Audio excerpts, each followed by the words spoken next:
This is the basic on how to clean your machine.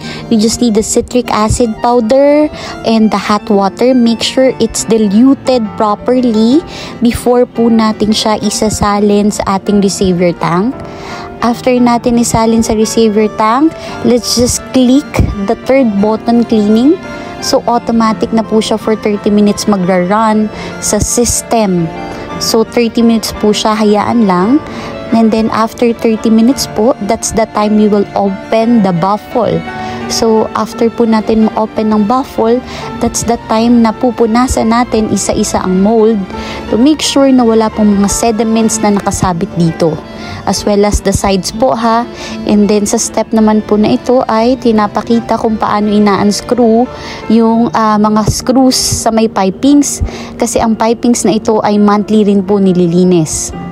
So as you can see, ayan po ganyan po siya tanggalin. So nasa sa inyo na po siya kung paano nyo lilinisin yung PVC pipe na yun.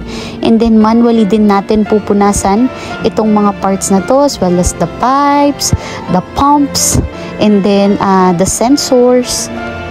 So this maintenance po talaga is really a must po ha. This is how you take care of the unit. So sana no reasons po tayo na hindi siya magawa. Especially if it's monthly basis or 2 to 3 months basis.